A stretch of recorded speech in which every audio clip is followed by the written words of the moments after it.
আরে ভাই কি হয়েছে তোমার? আরে ভাই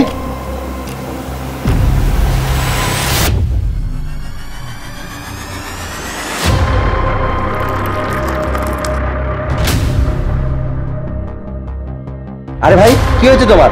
আর কে তুমি? তুমি এই জঙ্গলের মধ্যে কি করে আসলে? স্যার আমি শহরে গিয়েছিলাম ডক্টর দেখাতে, আর ফেরার পথে ভুল করে পথ বলে জঙ্গলে ঢুকে পড়ি। স্যার অনেক খোঁজাখুঁজি পরেও আমি এই জঙ্গল থেকে বেরোনোর রাস্তা পাইনি। অনেক হাঁটার কারণে রিহাইড্রেশনে মাথা ঘুরে পড়ে যায়। স্যার আপনি কি আমাকে এই জঙ্গল থেকে বেরোনোর রাস্তা খুঁজে দেবেন? হ্যাঁ হ্যাঁ অবশ্যই দেবো, কিন্তু তুমি আমাকে আগে এটা বলো তুমি কোন গ্রামে যাচ্ছিলে?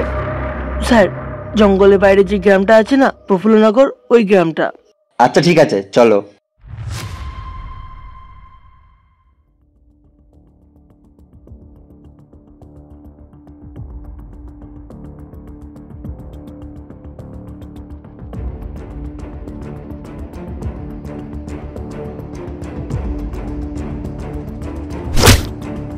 আরে এটা তুই কি করছিস? ফজি ফেসে গেলি তো আমাদের জালে। এটা আমাদের একটা প্ল্যান ছিল তোকে ধরার। উস্তাদ ফজিকে ধরে ফেলেছি, বেরিয়ে আসুন।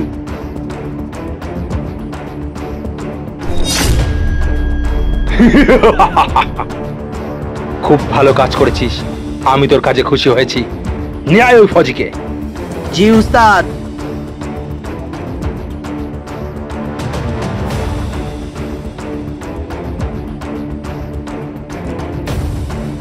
নে বেঁধে দে ওকে।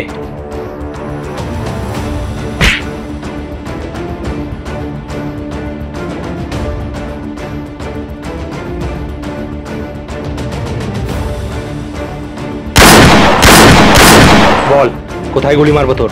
পেটে মারবো নাকি মুখে মারবো? চোখে মেরে দিত। হ্যাঁ হ্যাঁ বল বল। তুই হয়তো এটা জানিস না, একজন আর্মি অফিসার কখনোই মৃত্যুকে ভয় পায় না। কি বললি ভাই? ঠিক শুনতে পেলাম না, আরেকবার বল। মনে হয় তুই কানে একটু কম শুনিস। ঠিক আছে আবারও বলছি, একজন আর্মি অফিসার কখনোই মৃত্যুকে ভয় পায় না। কি ডায়লগ মারলি ভাই তুই? এই দাঁড়িয়ে আছিস কেন? তালি মার। আর একটা কথা কি যেন বললি তুই? মৃত্যুকে ভয় লাগে না? ওরা তো তুই এখনই টের পেয়ে যাবি মৃত্যুকে ভয় লাগে কি লাগে না। কি বলিস, মেরে দেবো একে? মেরে দে উস্তাদ।